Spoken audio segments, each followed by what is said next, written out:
Thanks all for joining us. I'd just like to welcome you to today's webinar on intelligent automation. Just to let you know, the webinar will be recorded. The webinar is going to be facilitated by Kieran McArdle in Deloitte, with presentations from our colleagues in the Department of Social Protection, Ross Loftus and Tina Stollard, and also Boris Crumry from UiPath. Stephen Connolly from Deloitte will chair a 10-minute question and answer session at the end of the presentation. And I'm delighted to say that Derek Media, my own category manager, will also be on hand to input on any framework-related queries. So we realise with the numbers online for this webinar, we may not be able to answer all your questions during the session. So what we plan to do is collate these questions and we'll circulate answers in the coming days. So thank you to the very significant number of people who have registered to attend. My name is Trish Griffin. I'm a category specialist with the Office of Government Procurement, and I'm a member of the Spotby team who administer the Robotic Process Automation Framework, bit of a mouthful, so we refer to it as the RPA framework. In 2019, the department and the OGP established an RPA framework to enable all departments and public bodies to easily access and use automation tools to optimize business processes and create efficiencies. Deloitte have worked on this framework since 2019 and were successful in tendering again in 2023 to deliver robotic process automation services across the public and civil service. The framework is direct drawdown, which means that it's easier and quicker for public bodies to avail of and access automation services, as there's no need for the public bodies to directly procure these services themselves. So the framework includes intelligent automation services, which some of you may have heard about in the webinar that we ran earlier in the year. We're delighted to hear from Deloitte and UiPath today, and from our colleagues in the Department of Social Protection, who will speak from experience of the benefits and positive impacts that intelligent automation has had on the efficient delivery of their services to the public. Deloitte are currently running an RPA immersion course and business analyst beginner course. So please email the innovation team to express an interest in attending. The next intake will be in September. So I'm going to hand over now to Kieran from Deloitte. So we hope that this will be an interactive session. So please post your questions in the chat and Stephen will be monitoring throughout. So over to you, Kieran. Thanks. All right, thanks very much, Trish. Much appreciated. Good afternoon, everyone, and thanks so much for joining. Great to see so many attendees today. And my name is Kieran McArdle. I'm a senior manager within the Deloitte Robotics and Intelligent Automation team. Quick recap on terms of the agenda itself. Myself, I'm going to take you through a little bit of an introduction to intelligent automation. So some of the terminology behind that, where we have partnered with the public service bodies up until now, some of the benefits delivered, and also how you can commence on your journey with intelligent automation. Hand over to Tina Stollard and Ross Loftus from Department of Social Protection to share their experience on their journey to date and where they're going next. So quite a lot of really exciting programs have been delivered, and there's more to come in that space. Then we'll have a conversation with Boris Crumry from UiPath in terms of agentic. Some of you may have heard about agentic automation. It's the new thing on the block, really, and there's a lot of buzz around it. It adds a different layer in terms of capability for automation, so it'll be good to get insights with regards to that. Then we'll have Stephen and indeed Derek with regards to Q&A. So please do pop your questions into the chat. As Trish has mentioned, we may not get to them all, but we will respond back. And then Trish will close out. In terms of intelligent automation itself, so as Trish had mentioned, since 2019, Deloitte Ireland has been the sole service provider under the framework for intelligent automation, or IA, and robotic process automation, or RPA solutions for the Irish Public Service. Deloitte supports public sector organisations with expertise, tools, resources, to implement and manage RPA and IA initiatives effectively. Through the framework, we've had the pleasure of partnering with a wide range of departments and offices and agencies in their intelligent automation journey. So to date, we have partnered with 19 organisations to integrate intelligent automation into their processes. These are really diverse, and it's understanding the pain points that are being experienced and identifying the right solutions. So during COVID, if we all remember the times during COVID, hopefully it's a distant memory for most. We were able to stand up automations extremely quickly in terms of COVID test reporting. It's in a time where demand was exceptional due to the circumstances being experienced, but also resources were limited in order to facilitate that. Demonstrates the ability of RPA to effectively deliver solutions that can meet the needs. We've also worked in areas of personnel administration, so whether it be Garda vetting, HR form administration with the HSE, and we continue to do so. We're also building upon that in the area of waiting lists, so with a view to improve the process and take away some of the manual processing that the hospital teams have to do.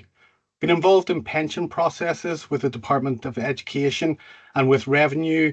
We've been engaged and partnered to work through their PAYE, UVAT, and custom processes.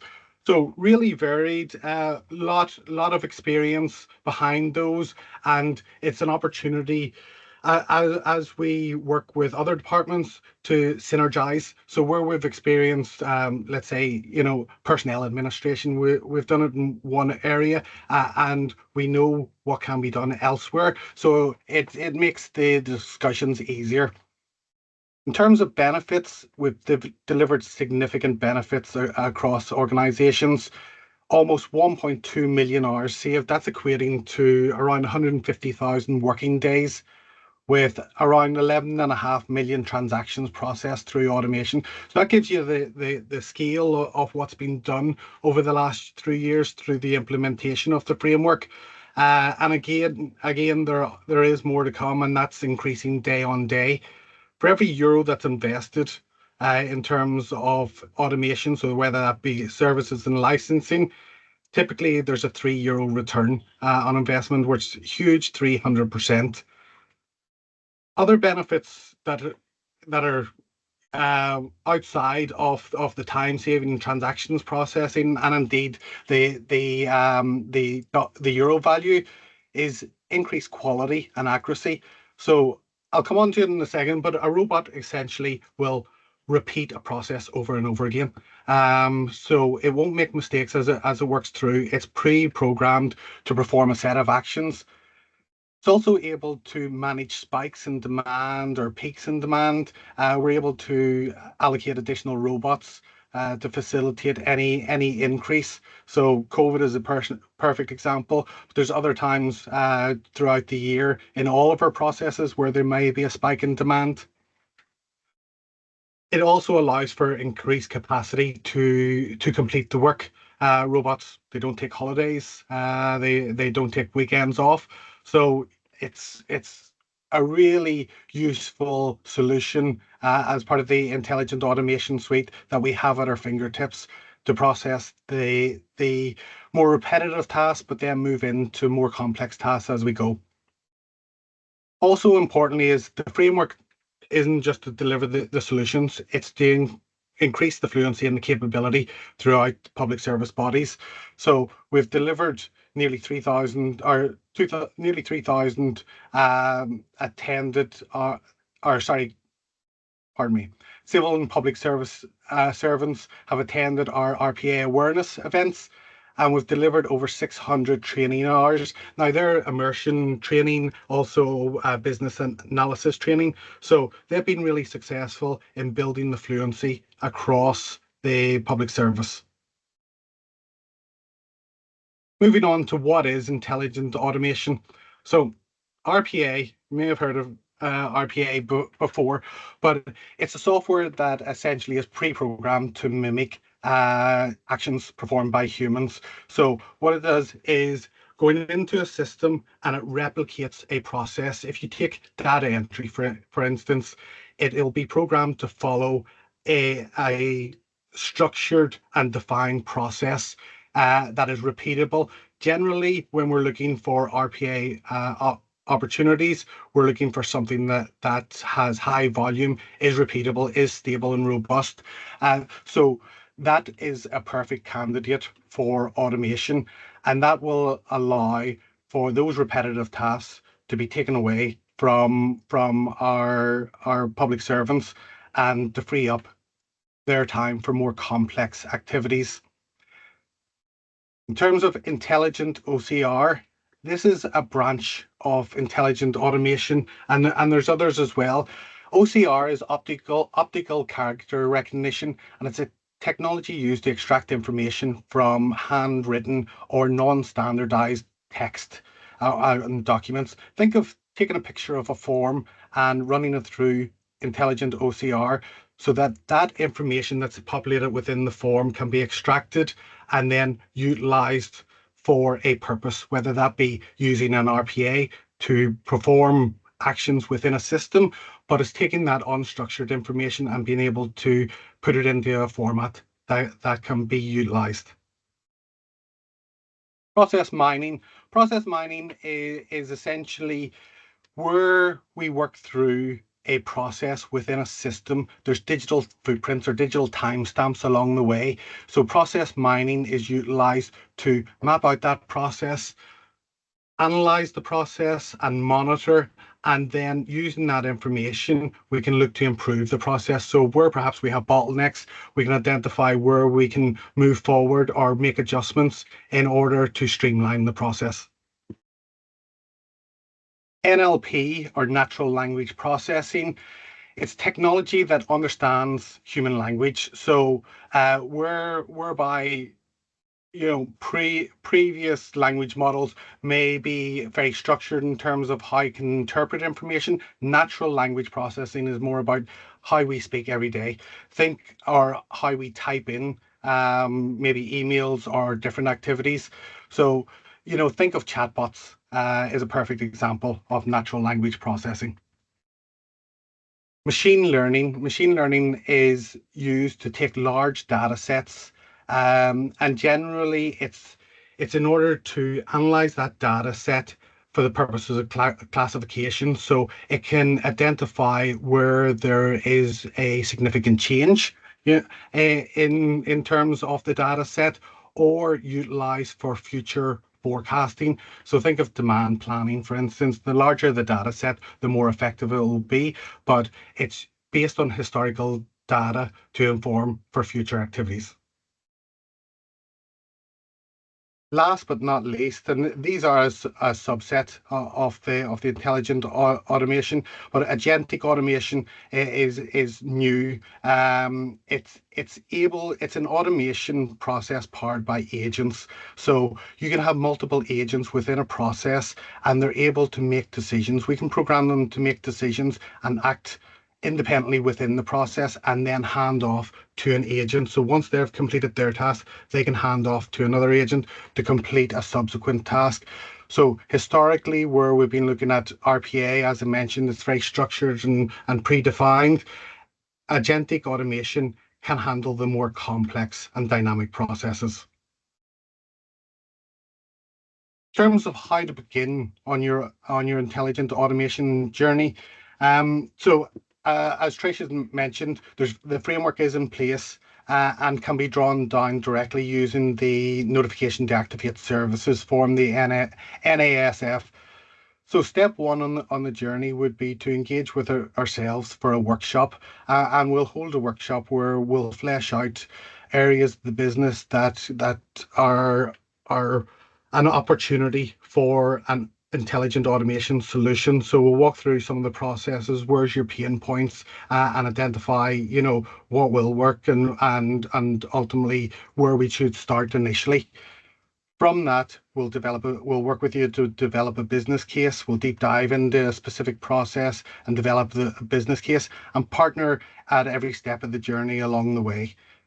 Then we'll have vendor selection. So within the framework, there's three vendors that can provide solutions. So UiPath, who we kindly have here today, Blue Prism, and NICE. So we'll identify the right solution for the right project. We'll move in then to contracting. The NASF is to be completed and agreed. The rates are already predetermined. And then we will commence to deliver the solution or the solutions. That wraps up the introduction to intelligent automation that I have today.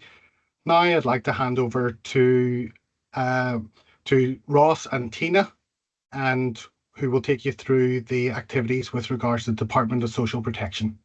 Thank you.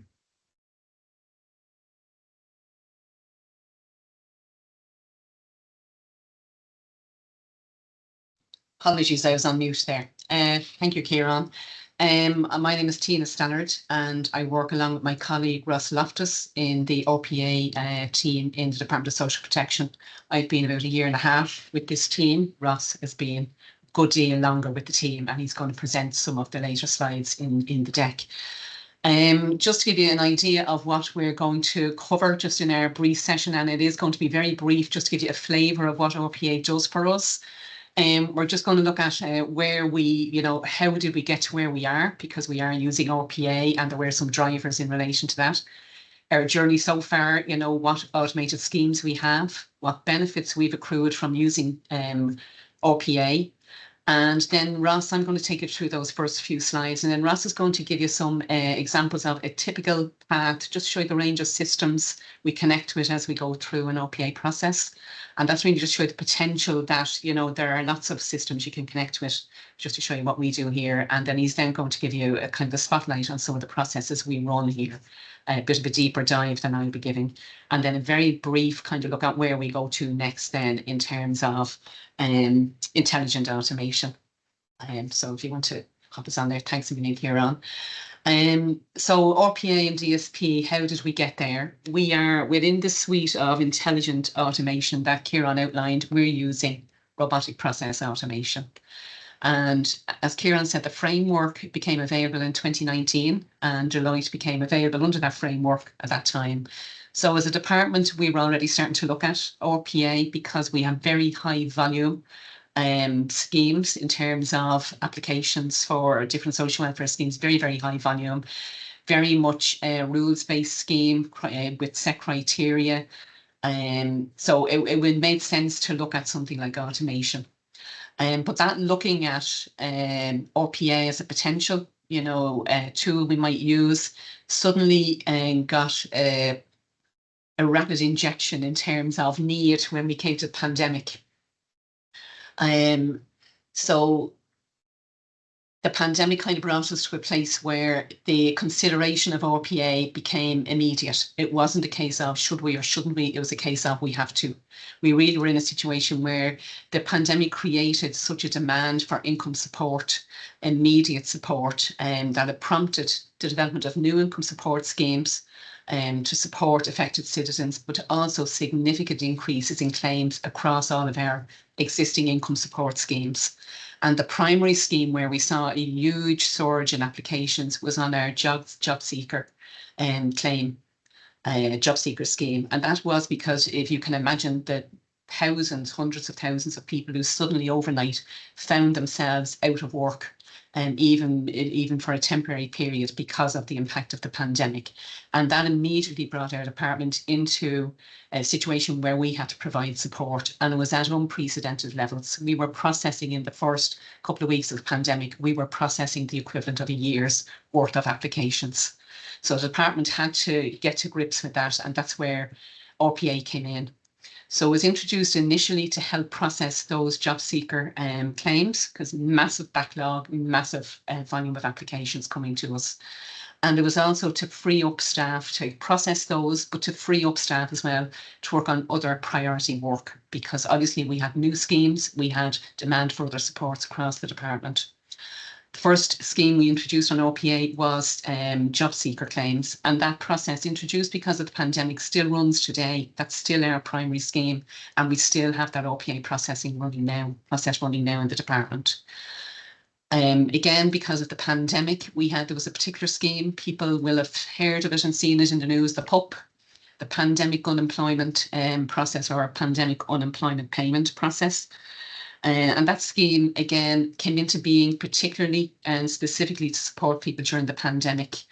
But at the end, as we started to transition out of pandemic, that scheme was no longer appropriate because we were not in a pandemic situation, but all of those applicants and claimants had to be transitioned to other schemes within the department.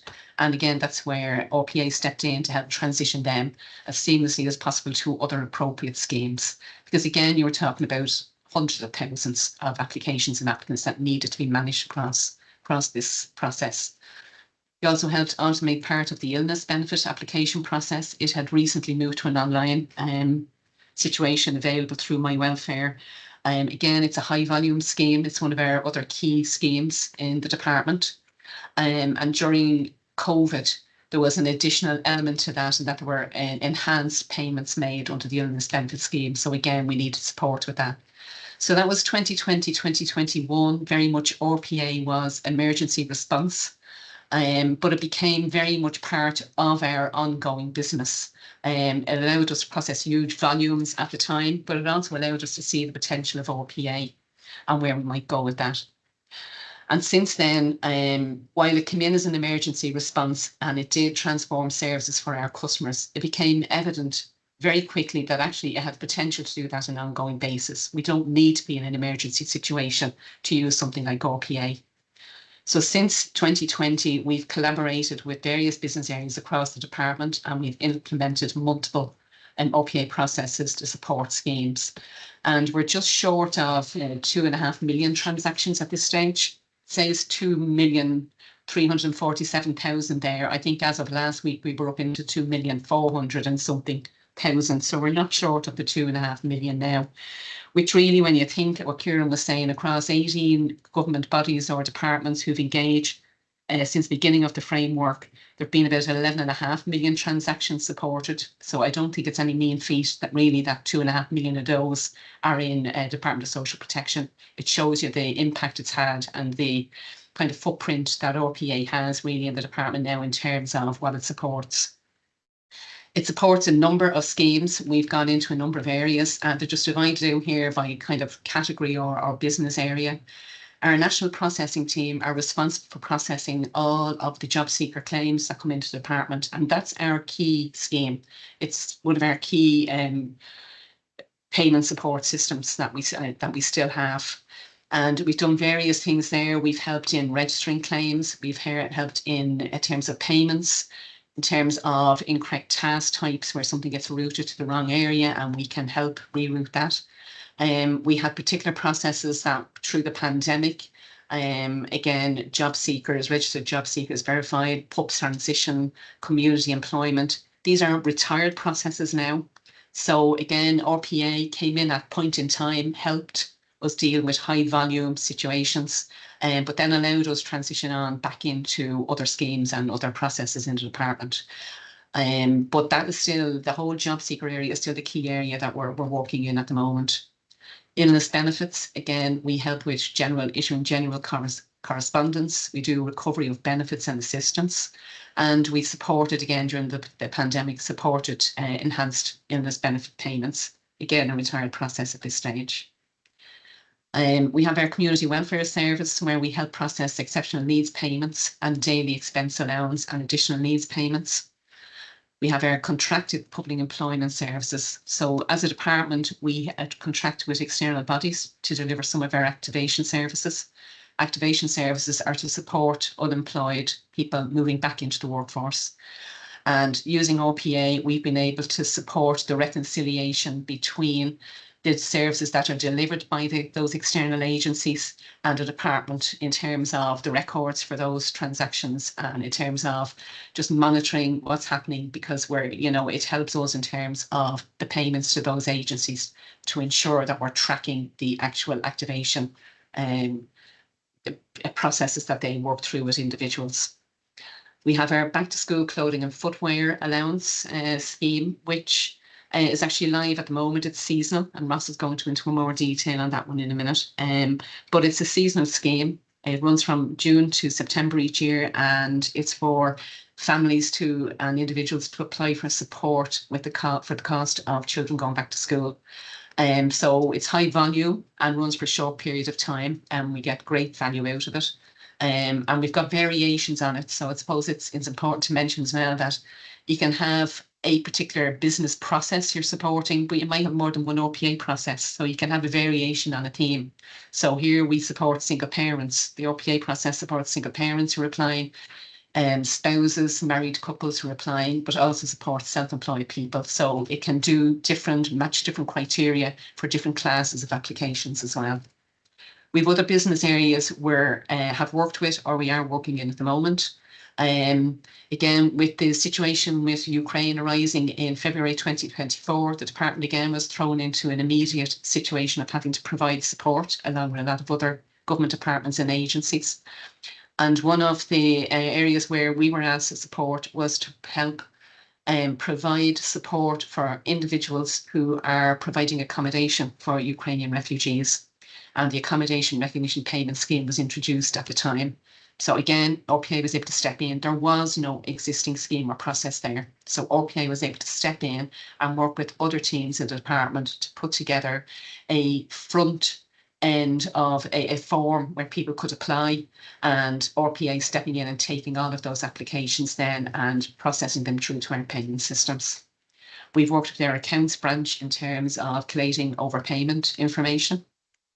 Our facilities management unit in terms of processing invoices for payment. Pandemic unemployment payments. We are now in 2025 and we're still dealing with the fallout of the pandemic, in that now we are recouping overpayments made at the time, and we're doing that through notice of attachment. So people who are not on a social welfare payment but are due to make repayments to us for an overpayment, notice of attachment goes to their employer and their employer makes payments to us. So that's an interesting one for us, because that's not just RPA processing claims faster or more accurately, it's actually bringing in a concrete way, it's bringing money back into our department as well. Treatment benefits, we're working on processes at the moment, RPA process to support reconciliation between ourselves and the HSE, where customer claimants have an entitlement, have availed of optical or dental services from the HSE, but they also had an entitlement under our department scheme. So we're doing a reconciliation between ourselves and the HSE in relation to that, and it also has the potential to bring money back into the HSE to allow us to do balancing payments back with the HSE. So again, it's one that's of interest to us. They're just a flavour of the range of areas we've worked across, and that is a multiple systems as well. We work with our main payment system, our BOMI payment system, but we're working with Oracle, we're working with spreadsheets, we're working with our account systems, we're working with lots of other systems across the department as well. So we get huge benefit out of it. So what benefit do we get out of OPA? I suppose, given our responsibility to process millions of claims annually, we have a reliance on manual processes. Our annual reliance we have on manual processes causes delays, human errors, administrative burden, and it impacts customers who depend on timely financial support. As the main, social welfare body, our main purpose is to provide income support for people who find themselves in a range of different situations. And when people find themselves in a situation where they're unemployed or they're ill or need carers support, it's usually something they need in a very timely manner, urgently. It's not something people can wait for, because this is possibly their main income. The benefits for us have included the automation of high volume, repetitive tasks, allows officers to focus on complex and higher value work. So sometimes you hear people talking about using automation and doing away with jobs. It doesn't do away with jobs. It simply frees people up to work on more high value tasks. And that's a huge benefit to the organisation, but it's also a huge benefit to the people, the individuals who get to work on higher quality work. They're not spending their time on repetitive tasks. It improves payment accuracy, reduces errors, underpayments and overpayments. And in all of the work we do in looking at the value and the cost value and the savings in relation to RPA, something that we don't always take account of is the time saved in rework. Because of the level of accuracy, we're not revisiting work items and having to do them again. So that little bit is lost sometimes in terms of the value of that and the cost saving there is on that end of things as well. We've accelerated processing times, ensuring customers receive payments without unnecessary delays. And again, Ross will go into examples on some of these, but just as a very simple example, we are looking at the notice of attachment at the moment, that we can, using that an OPA process, we can reduce down from a manual processing time of 45 minutes per notice down to a 2-minute processing time. So that's a huge saving for us. And there are similar savings in other areas where we can get down from 10, 15-minute processing times down to 2-3-minute processing time. Obviously means much more timely delivery of services.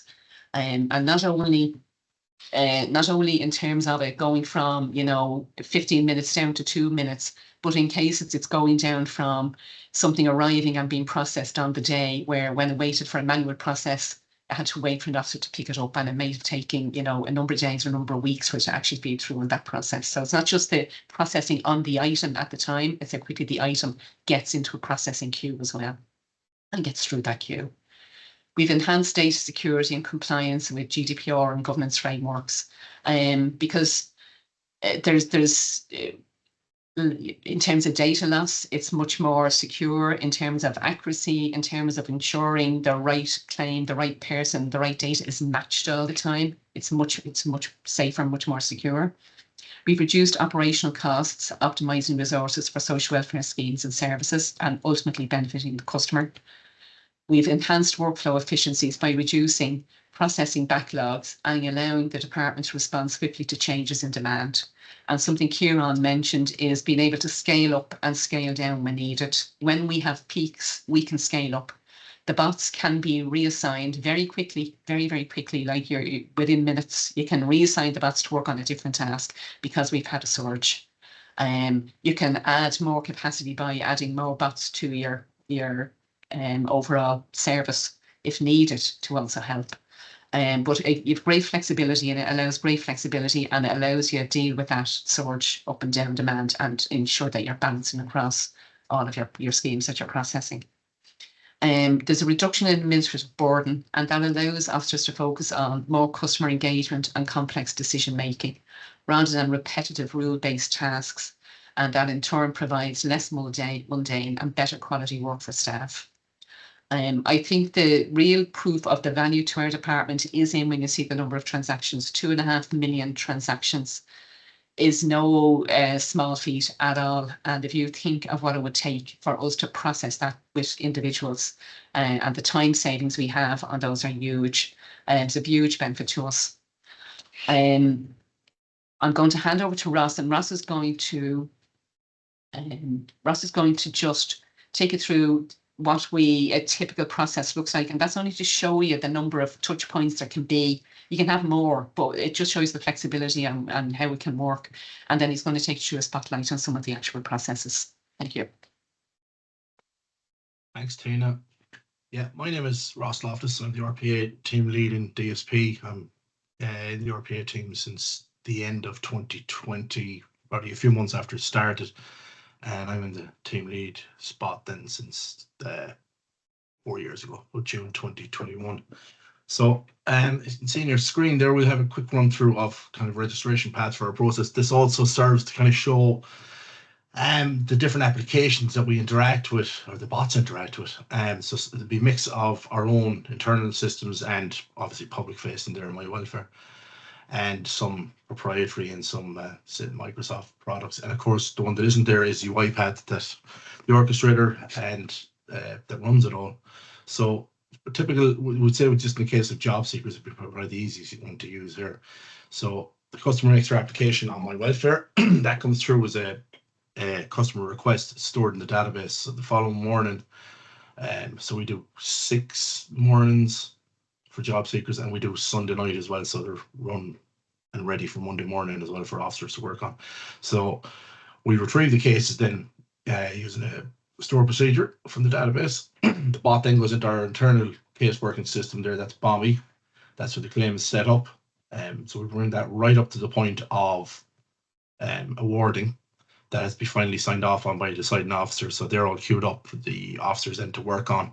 So that processing team, that's the national processing team, they have locations all around the country. So there'll be 80 to 100 people working on these jobs after we process them. But all the spade work at the beginning is cut out by the bots, obviously. So when the process is finished, we write to the reports database. That info is also written to Power BI. So we also create our reports at that stage, so they're there for the business for the point of reference for the following day to see what was successful, what failed, what business rules tripped, why did this one not go through. So that's also a massive asset and value to each business area as well. So they have a report there explaining exactly how it went. So we also have Grafana there that monitors the processes as they run in real time. And yeah, I think I cover Power BI in the SharePoint. Then we save the reports to SharePoint. So each business area has their own specific SharePoint area where they can access their reports. Those reports are held then for 8 weeks.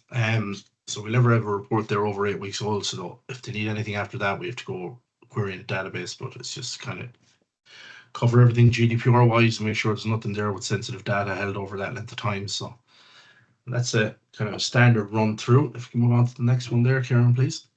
So we'll just have a bit of a spotlight here on job seekers. So as Tina was saying there, this is more or less the flagship scheme for DSP. It's the one everyone will be most familiar with.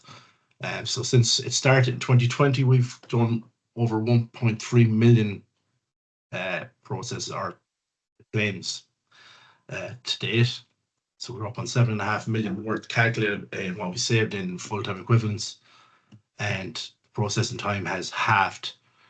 But that's not 4 minutes saved, that's 8 minutes saved, because those officers are completely freed up to work on the other side of these claims now, rather than setting them up.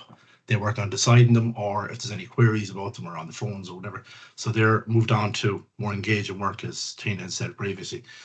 So it was set up just coming into around the time of the pandemic, and then we moved on to reusing it. This is another area that RPA can be really handy in that we could partially reuse the code that was there to move people off PUP if they were to go on to job seekers. So we just refactored that in places and reused a large part of it.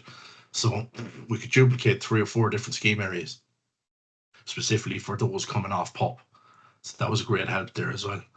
And we also, because it was during COVID and people couldn't get their public service cards, which what we call verified customers, we set up a process to do unverified customers online as well, and the bots come in and process those. So that kept the wheels moving there during COVID. Can we move on to the next one, so please, Karen? So we're saying the back to school clothing and footwear that runs every year. So we're in our, what are we, 2, 3, 4, our 4th year of the bots processing it. Again, we do about in the region of 50 to 55,000 a year. So that'd be just up to last year's figures there, 144,000 done so far. We'll have another, that'll be up on 200,000 after this year. Again, we're in the millions in full-time equivalent costs. And again, that unit is seasoned, that's a con from other areas, and to take in temporary clerical officers. As far as I know, those numbers still stay the same for even the temporary clerical officers. They're more focused on the phones now as opposed to processing claims. But another knock on from this has been because of the bots, these claims are kind of front loaded. The applications come in very heavily in the first few weeks, but the bots get through them fairly quickly, whereas before they could be a month or 6 weeks. So people are on the phones wondering what happened to my claim. I haven't heard anything. That overload on the phone calls have been cut down as well. So that's another area that's benefited this.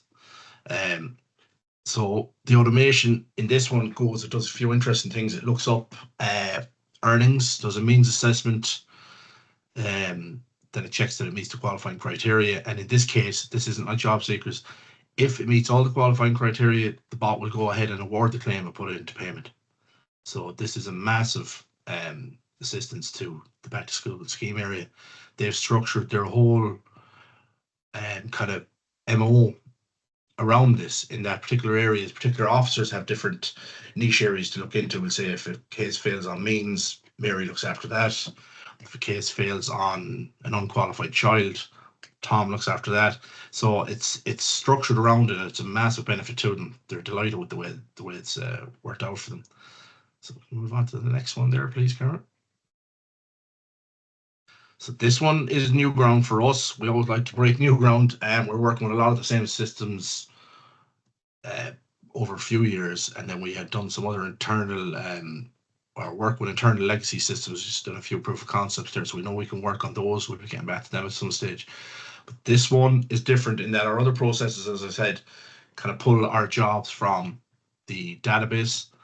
This one will be working from business objects, SAP business objects reports, which the business areas will load into a folder for us. So this is a matching process where for treatment benefits, people have claimed through their medical card off the HSE, when in fact they may have PRSI contributions and they should have claimed through treatment benefits. So essentially DSP should be reimbursing HSE for that. So there's massive volume of transactions in this, to be over 1 million transactions to be checked through. So this year, to get it up and running, we will be doing all of last year's, and once it's running on a day-to-day basis, we'll break it down and we'll do it monthly. So then HSE will be more or less reimbursed in real time.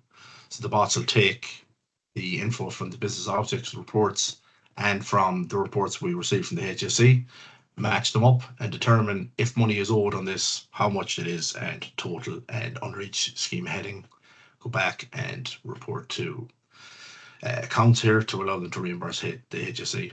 So it's going to save 2 or 3 people probably 2 weeks to a month's work solid every year. And then there's also areas where they used to have to go and get the production support team to help them out with data trawling and stuff. That'll all be removed as well. We'll have all that done from our side.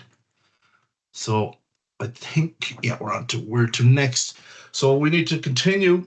As always, we're always looking to break new ground. We're always looking for new processes. So we need to just continue to educate users. That's our internal staff, officers, on the benefits of it. And as Tina said earlier as well, and I was kind of saying there, no one has moved to different areas or loses work over this. There's always plenty of work to do in their own business area. And managers they'll always want their staff to work where they are. They always have jobs for them. But we need to just keep raising awareness there and let people know the potential within the department, what we can do or what we can potentially do, and continue to support the existing process that we have, obviously, which is a large part of our work as well. We also, yes, we've kind of done quite a bit of work on this recently, just making sure that we get a proper return on investment if we do develop a process. So there's plenty of evaluation done initially, and we're always kind of honing that process as well to make sure that we're getting the best value for the department. Again, we're looking at a whole other area in the department now of AI as well. So we need to make sure that our PA is sitting properly alongside it, that it's also considered as an option when people come looking for a potential AI process, maybe more specifically for our PA or even other systems like Power Automate or Power Apps or whatever, but they all have a place and they all need to be considered in this kind of school of thought. And one of the last big things for us is we're all on-prem at the minute, so our bots and our data are all hosted locally, and I look to moving towards possibly a hybrid model where we can take advantage of the kind of processing and resources power of UiPath and obviously branch out then into other areas like the document intelligence and use of agentic and stuff like that. So I think that brings us up to Boris next, I believe. It is indeed, and Tina and Ross, thanks so much for the information. It's really powerful to see, what started out as a need, given COVID, has really, evolved into standard. And I know that you have new schemes coming on consistently, and it's looking to see, where automation can play a role. So, we're over 8.5 million, or around 8.5 million in terms of euro savings just from those two processes alone. So it's huge with money coming into the department. So thank you so much. Really appreciate it. And now we will hand over to Boris from UiPath, who will share a number of slides with regards to agentic automation. Right. Thank you very much. Yeah, I want to talk a bit more about this next level. So if you've seen how powerful robotic process automation is, well, the next level of what robotic automation is today or becoming is what I'm going to talk about, and that's what agentic automation is going to mean. When we started our journey in robotic process automation, and that was kind of 2015, 2016, it was like, oh my God, if now software can basically read the screens and everything, understand the screens and enter data here in a very reliable way, then it must be very, very intelligent. Well, it is intelligent to the capability of extracting the information and putting it back into screens or using programmable interfaces, APIs, but it wasn't able to do the next level of, kind of planning, reasoning, and thinking. And that's exactly where, of course, if you think of all the new developments around AI, using ChatGPT, being able to, help you in your how to word things or even structure ideas and so forth, that it's actually going to be able to address those. Now, the key thing was always that people were saying, oh, wait a minute, it's not really, it can't do top level reasoning or very complex reasoning. But as we can see more and more, the models are getting better and better to be able to provide a reasoning and planning capability. And that's also one of the key things when we talk about this whole agentic area.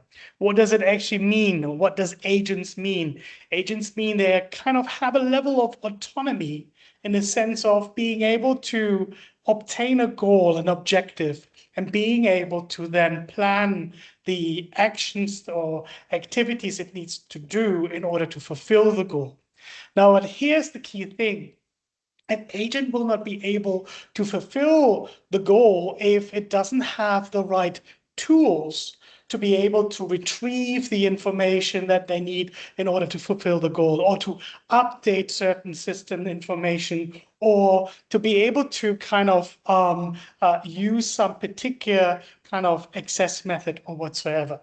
So this is already kind of the key thing of what defines an agent. So autonomy, it needs to be able to plan, and needs to be able to reason, it needs to be able to have access to tools to retrieve that information that it needs in order to fulfill things, even if it means kind of extracting information from a document or whatsoever. So the OCR technology that was mentioned and all those kind of things, these are all tools for the agent to be able to deliver this. But it comes much closer to what actually human work could look like. And so it's no wonder that everyone is talking about agents and agentic, and Gartner is kind of here giving you some indications and numbers. But there's a big gap in this whole AI world in terms of what's the impact of all this AI. We have all these powerful tools that are there, these AI technologies, but how do you really bring them into play? And of course, change management is a very important aspect of all of those. And that's probably the factor that makes the adaptation a little bit more difficult. But that's exactly where we are actually coming in. But also to understand one key thing around agents is not, an agent is an AI solution for sure, but not every AI solution is an agent. So if some technologists are speaking of, oh yeah, we have agents or agentic or whatever, IBM would even consider our RPA as an agent, because it's, even if it's rule-based, because it performs kind of a very simple task. So there are different levels that everything now gets this label agents, and that's where we need to be a little bit mindful about. As there's not an official kind of definition out there that is kind of put in IEEE or whatever kind of standards that says this is what defines an agent, but it will come for no doubt. We see ourselves as the platform, and in the same way as we did this with robotic process automation when it was rule-based. We wanted to bring the rule-based capability to the people in the business or to the organizations who operate processes. And it's the same way we want to bring now this new agents or intelligent agents to the normal people who have not kind of a technical background or whatsoever, but make it easier so that they can actually define a whole workforce of these agents that fulfill a particular role.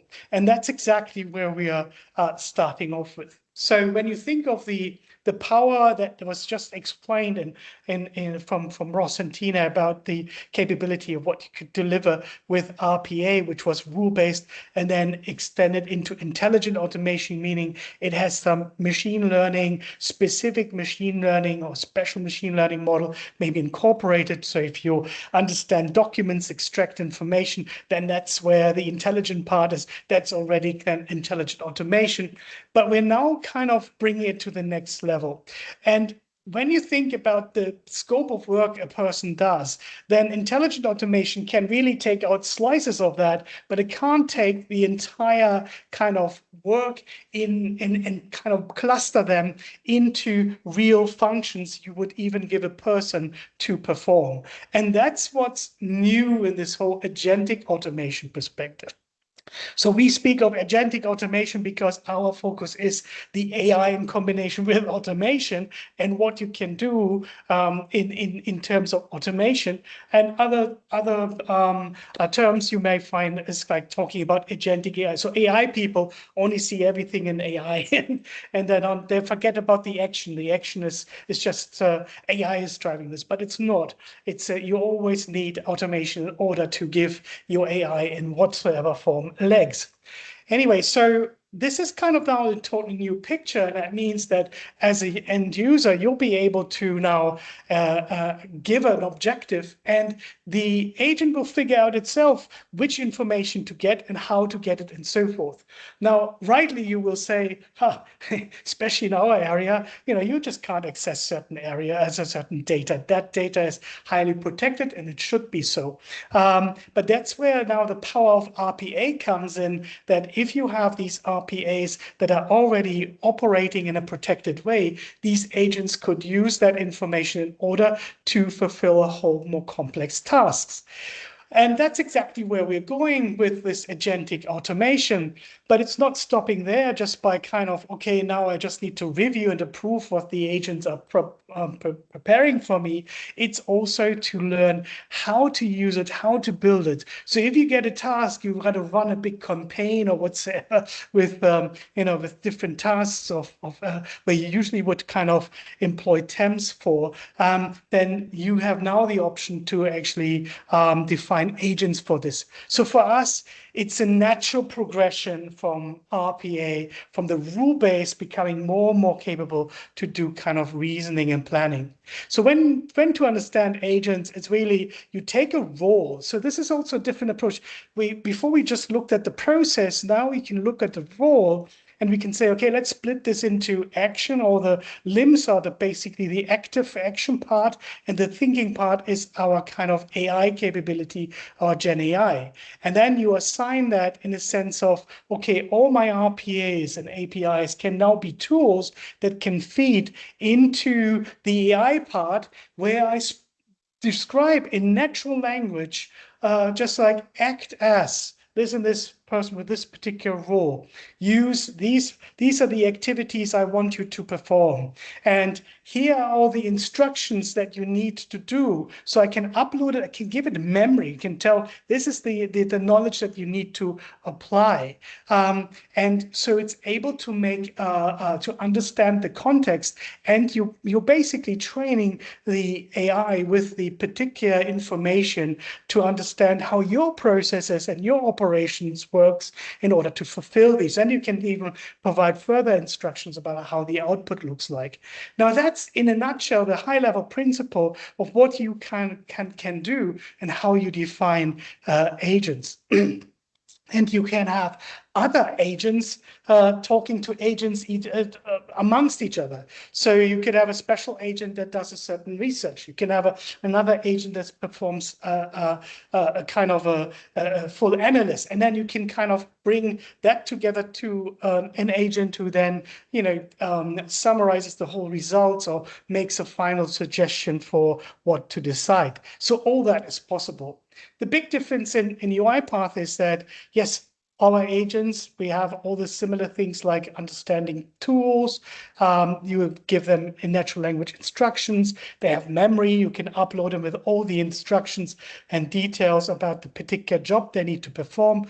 But our agents are very special because the first thing they have, they're not orphans. They're always linked to a person to fulfill their task or to ensure that agents always have human supervision. It's a very important thing because in many platforms, this is not kind of a standard. Whereas in us, you could have, this agent, if this kind of problem, go to an HR person, if this type of go to another person. So there's always an owner, and they can provide additional information that feeds back into the context, meaning it learns whilst having the human supervision. We provide all kinds of key models that you can either use the models that we have on our platform. We are leveraging basically Azure OpenAI, Google Gemini, and Anthropic. But you can also say we have a special own LLM that we have, especially for governance purposes and so forth, say based on Mistral or whatsoever. So you can link those models then and use these models for the reasoning capability of the agent. All this is in an AI trust layer, and there are also guardrails around this to ensure that even the tools, when they retrieve information, are not providing information that should not be shared to that degree. So that's another very powerful kind of security measure we put in. The other very unique perspective for UiPath agents is that kind of test. Being able to, whenever you run your agent and you say this test result, okay, makes a lot of sense. Obviously, you can immediately move that result into a test set. And so you can build up quickly a lot of test sets, and that ensures that your results of the agent is not, kind of starting to hallucinate or whatsoever. Any modification you do in the instruction of the agent, you can verify right away whether there's a deviation of the expected outcome. So we're kind of bringing the capability of to make agents who are very dynamic still to behave in a reliable, deterministic way. And that's a very key requirement. The other parts are all very technical features that we have in our platform that are very important, whether it's in manufacturing or whether other customers have already used different agentic development frameworks. And we provide something like simulations, so you can run the agent on the real data without providing any updates or performing any serious updates. I do have a demo here, but I'm skipping this because of time. But just kind of coming to the next point and level. So you can imagine, right, when you have one agent, that's not the whole thing. That's not really representing a workforce. That's not solving a role of a person in full scale. What you actually have to look at is how do you orchestrate the whole solution?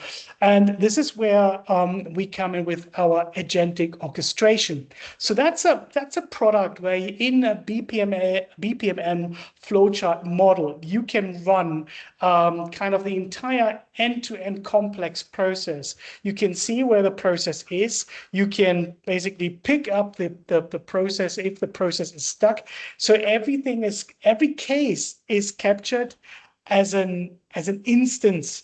And you can kind of control and have full insight of every operation. So if you think of the job seeker example, the entire end-to-end would be visible. And if there is an application stuck, or if there's anything that is kind of that you need to kind of hand over to another agent or so forth, all this can be visible. And we also go to the level that you can understand how to optimize it, meaning you model this in the BPMN model. You can implement and operate it, and then you can monitor each of these instances. So every case, you know exactly how it performs, where it is actually stuck, how kind of to optimize it and so forth. It shows you in the whole end-to-end process where the hotspots are and so forth. So yeah, so from an operational perspective, an ideal insights in everything in the entire operation. Many of our customers have applied this now in a very, very successful way in their operations. And we call this orchestration product, UiPath Maestro. And because it's like a maestro, kind of like a conductor managing the entire orchestra of not just agents, of RPAs, of APIs, of anything that, kind of workflows or any other technology or programs that needs to be triggered in order to deliver the full end-to-end. You can also have it in a kind of interactive way, so kind of like in a chat mode to assist you. But the key thing that is so exciting about this new technology is also that the point of delivery that typically, okay, you have the business analyst taking kind of all the specification, handing it to the technical teams who program this all and then deliver. It's now actually that the business analyst will be the person to say, oh, wait a minute, I need this tool, this RPA to retrieve this information, I need this AI model and so forth, and just gives kind of the wish list to the technical teams, who then provide this as tools, and then they can build with the business user or with the user the actual agent or model in front of them and build it kind of in a much faster approach that brings the business process or the process expertise together with everything else. And that's basically what our platform has grown to. If you think about it from a kind of a point of doing something very rule-based, then integrating specialized machine learning models.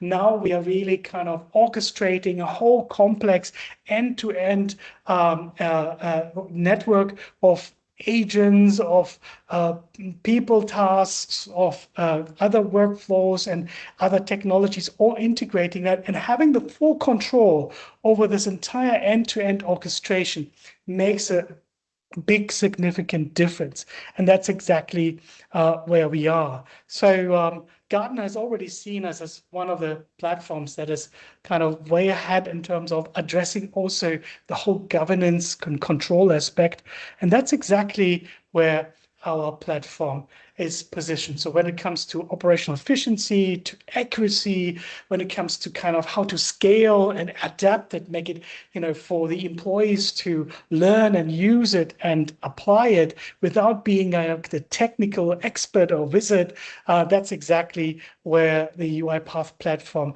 makes a big, big difference and makes sure that it is also part of the idea platform of an entire change management program.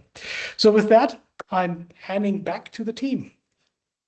Boris, thanks very much. It's great to see how much of it's evolved in terms of what's coming next or what's available. So thanks again for joining. And just going to share again, we had hoped that there are quite a number of questions in the chat, and we had hoped for some time with regards to the questions and answers. Unfortunately, we'll need to take them away, just given the time.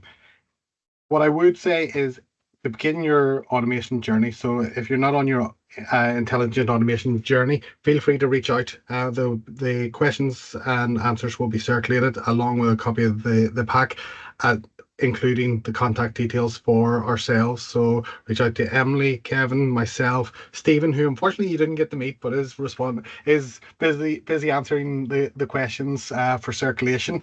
And I'd just like to say from myself, thanks so much for joining.